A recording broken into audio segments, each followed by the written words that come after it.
का राज्य भोगेगा। इस कारण हे अर्जुन, तू युद्ध के लिए निश्चय करके खड़ा हो जा। यहाँ पर श्री कृष्ण अर्जुन को समझाते हैं कि तू युद्ध से पीछे मत हट, तू युद्ध कर। जय पराजय, लाभ हानि, सुख दुख को समान समझकर इसके बाद युद्ध के लिए तैयार हो जा। इस प्रकार युद्ध करने से तू पाप को नहीं प्राप्त होगा। हे पार्थ, यह बुद्धि तेरे लिए ज्ञान योग के विषय में कही गई, और अब तू इसको कर्म योग के विषय में सुन। जिस बुद्धि में युक्त हुआ तू कर्मों के बंध को भली भांति त्याग देगा अथवा सर्वथा नष्ट कर डालेगा। इस धर्म योग में आरंभ का अर्थात बीज का नाश नहीं है, और उल्टा फलस्वरूप दोष भी नहीं है, बल्कि इस कर्मयोग रूप का धर्म का थोड़ा सा भी साधन जन्मवृत्ति रूप महान भय से रक्षा कर लेता है। हे अर्जुन, इस कर्मयोग से निश्चयात्मिकता बुद्धि एक ही होती है, किंतु अस्थिर विचार वाले विवेकहीन सकाम मनुष्य को बुद्धियों निश्चय ही बहुत भेदों वाली और अनंत होती है। हे अर्जुन, जो भोगों से तन्मय हो रहे हैं, जो कर्म फल के प्रशंसक वेद वाक्यों में ही प्रीति कर रखते हैं, जिनकी बुद्धि में स्वर्ग भी परम प्राप्य वस्तु है, जो स्वर्ग से बढ़कर दूसरी कोई वस्तु ही नहीं है, ऐसा कहने वाले हे अविवेक जिन, इस प्रकार की जिस पुष्पित अर्थात दिखाऊ शोभायुक्त वाणी को कहा करते हैं कि जो भी जन्म रूप कर्म फल देने वाली इस भोग तथा ऐश्वर्य की प्राप्ति के लिए नाना प्रकार की बहुत सी क्रियाओं का वर्णन करने वाली उस वाणी द्वारा जिनका चित्त हर लिया जाता है, जो लोग और ऐश्वर्य से अत्यंत आसक्त हैं, उन पुरुषों की परमात्मा से निश्चयात्मक ये बुद्धि नहीं होती। हे अर्जुन, वेद उपयुक्त प्रकार से तीनों गणों के कार्य रूप समस्त भोगों एवं उनके साधनों का प्रतिपादन करने वाले, इसलिए तू उन भोगों एवं उनके साधनों से आसक्तिहीन, हर्ष शोकादि द्वंद्वों से रहित, नित्य वस्तु परमात्मा से में स्थित, योग क्षेम को ना चाहने वाले और स्वाधीन अंतःकरणा को उन ओर से परिपूर्ण जलाशय के प्राप्त हो जाने पर छोटे जलाशय मनुष्य का जितना प्रयोजन करता है, ब्रह्मा को तत्व से जाने वाले ब्राह्मण को समस्त वेदों से उतना ही प्रयोजन रह जाता है। तेरा कर्म करने से ही अधिकार, तेरा कर्म करने में ही अधिकार है, उसके फलों में नहीं, क्योंकि तू कर्मों के फल का हेतु मत हो तथा तेरी कर्म ना करने में ही आसक्ति ना हो। हे धनंजय, तू आसक्ति को त्याग कर तथा सिद्धि और असिद्धि से समान बुद्धि वाला होकर योग में स्थित हुआ कर्तव्य कर्मों को कर। समत्व योग कहलाता है। इस समस्त रूप बुद्धि योग से सकाल कर्म अत्यंत ही निम्न श्रेणी का है। इसलिए हे धनंजय, तू सम बुद्धि में ही रक्षा का उपाय ढूंढ अर्थात बुद्धि योग का ही आश्रय ग्रहण कर, क्योंकि फल के हेतु बनने वाले अत्यंत दीन है। सम बुद्धि युक्त पुरुष पुण्य और पाप दोनों को ऐसी लोक में त्याग देता है अर्थात उनमें मुक्त हो जाता है। इससे तू समस्त रूप योग से लग जा।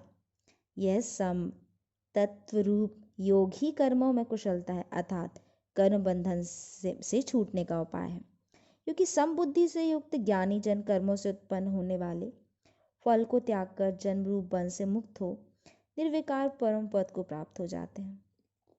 जिस काल में तेरी बुद्धि मोह रूप दलदल की भांति पाप कर जाएगी, उस समय तू सुने हुए और सुनने में आने वाले श्लोक और परलोक संबंधी सभी भागों से वैराग्य को प्राप्त हो जाएगा। भांति भांति के वचनों को सुनने से विचलित हुई तेरी बुद्धि जब परमात्मा में अचल और स्थिर ठहर जाएगी, तब तू योग को प्राप्त हो जाएगा अर्थात तेरा परमात्मा से नित्य संयोग हो जाएगा। तब अर्जुन बोले, हे केशव, समाधि में स्थित परमात्मा को प्राप्त हुए स्थिर बुद्धि पुरुष का क्या लक्षण है? वह स्थिर बुद्धि पुरुष कैसा बोलता है, कैसे बैठता है और कैसे चलता है?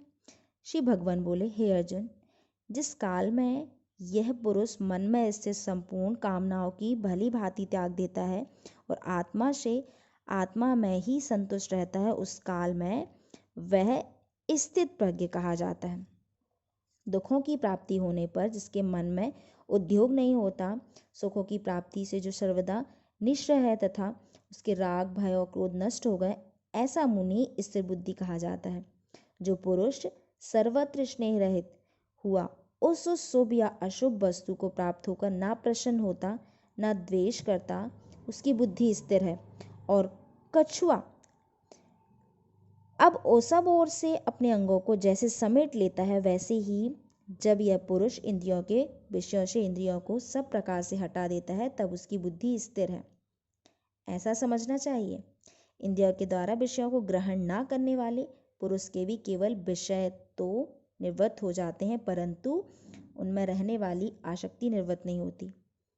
इस स्थित प्रज्ञ पुरुष की जो आसक्ति भी परमात्मा का साक्षात्कार करके निवृत्त हो जाती है। हे अर्जुन, शक्ति का नाश ना होने के कारण ये प्रथम स्वभाव वाली इंद्रियां यत्न करते हुए बुद्धिमान पुरुष के मन को भी बलात् कर देती है। इसलिए साधक को चाहिए कि वह उन संपूर्ण इंद्रियों को वश में करके समाहित चित हुआ मेरे परायण होकर ध्यान में बैठे, क्योंकि जिन पुरुष की इंद्रियां बस में होती हैं उसी की बुद्धि स्थिर हो जाती है। विषयों का चिंतन करने वाले पुरुष की इस विषयों में आसक्ति हो जाती है। आसक्ति से इन विषयों की कामना उत्पन्न होती है और कामना से विघ्न पड़ने से क्रोध उत्पन्न होता है। क्रोध से अत्यंत मूढ़ भाग उत्पन्न हो जाता है। मूढ़ भाग से स्मृति में भ्रम हो जाता है। स्मृति में भ्रम हो जाने से बुद्धि अर्थात ज्ञान शक्ति का नाश हो जाता है और बुद्धि का नाश हो जाने से यह पुरुष अपनी स्थिति में गिर जाता है। परंतु अपने अधीन किए हुए अंतःकरण वाला साधक अपने बस में ही हुए राग द्वेष से रहित इंद्रियों द्वारा विषयों में विचरण करता हुआ अंतःकरण की प्रसन्नता को प्राप्त होता है। अंतःकरण की प्रसन्नता होने पर उनके संपूर्ण दुखों का अभाव हो जाता है और उस प्रसन्न चित्त वाले कर्मयोगी की बुद्धि शीघ्र ही सब ओर से हटकर एक परमात्मा में भली भांति स्थिर हो जाती है। ना जीते हुए मन और इंद्र वाले पुरुष में निश्चय यात्मिकता बुद्धि नहीं होती और वह आयुक्त मनुष्य के अंतःकरण में भावना भी नहीं होती तथा भावनाहीन मनुष्य को शांति नहीं मिलती। शांति रहित मनुष्य को सुख कैसे मिल सकता है? क्योंकि जैसे जल में चलने वाली नाव को वायु हर लेती है, वैसे ही विषयों में विचरती हुई इंद्रियों में से मन जिस इंद्रिय के साथ रहता है वह एक ही इंद्रिय इस आयुक्त पुरुष की बुद्धि को हर लेती है। इसलिए हे महाबाहो, जिस पुरुष की इंद्रियों के विषयों से सब प्रकार निर्ग्रह की गई है, उसी की बुद्धि स्थिर है। संपूर्ण प्राणियों के लिए जो रात्रि के समान उस नित्य ज्ञान स्वरूप परमानंद की प्राप्ति में स्थित प्रज्ञ योगी जागता है और जिस नाशवान सांसारिक सुख की प्राप्ति में सब प्राणी जागते हैं, परमात्मा को तत्व को जानने वाले मुनि के लिए वह रात्रि के समान है। जैसे नाना नदियों के जल सब ओर से परिपूर्ण अचल प्रतिष्ठा वाले समुद्र में उनको विचलित ना करते हुए भी समा जाते हैं, वैसे ही सब भोग जिन स्थित प्रज्ञ पुरुष में किसी प्रकार का विकार उत्पन्न किए बिना ही समा जाते हैं, वही पुरुष परम शांति को प्राप्त होता है, भोगों को चाहने वाला नहीं। जो पुरुष संपूर्ण कामनाओं को त्याग कर ममता रहित, अहंकार रहित तथा इस पहाड़ रहित हुआ विचरता है, वही शांति को प्राप्त होता है, अर्थात वह शांति को प्राप्त है। हे अर्जुन, यह ब्रह्मा को प्राप्त हुए पुरुष की स्थिति है। इनको प्राप्त होकर योगी कभी मोहित नहीं होता और अंतकाल में इसी ब्राह्मी स्थिति में स्थित होकर ब्रह्मानंद को प्राप्त हो जाता है। तो यहाँ द्वितीय अध्याय में श्री कृष्ण जी समझाते हुए, श्री कृष्ण अर्जुन को समझाते हुए कहते हैं कि तुम यहाँ पर किन परिजनों की बात कर रहे हो? इनका शरीर तो क्या है, शरीर तो हमेशा बदलाव होता ही रहता है, कब वस्त्र की तरह चेंज होता रहता है। और अगर तुम एक योद्धा हो तो योद्धा कर्म ही तुम्हारा पुण्य है। अगर तुम कर्म से हटोगे, युद्ध से पीछे जाओगे, तो तुम्हारी ही निंदा की जाएगी कि युद्ध से डर के भाग गया। और अपनी इंद्रियों को वश में, अगर आप एक योद्धा हैं तो आपको दुख सुख इन सभी का कुछ भी असर नहीं होना चाहिए। अगर आपको उनको देखकर दुख हो रहा है तो आप एक योद्धा नहीं हैं। आप पृथ्वी पर राज्य पाना चाहते हैं, इससे आपका नहीं लोगों का उद्धार हो रहा है।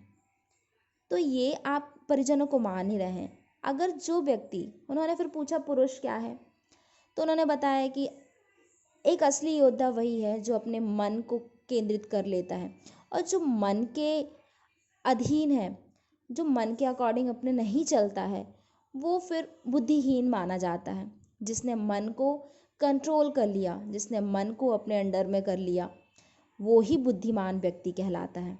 तो ये था हमारा द्वितीय अध्याय। राधे।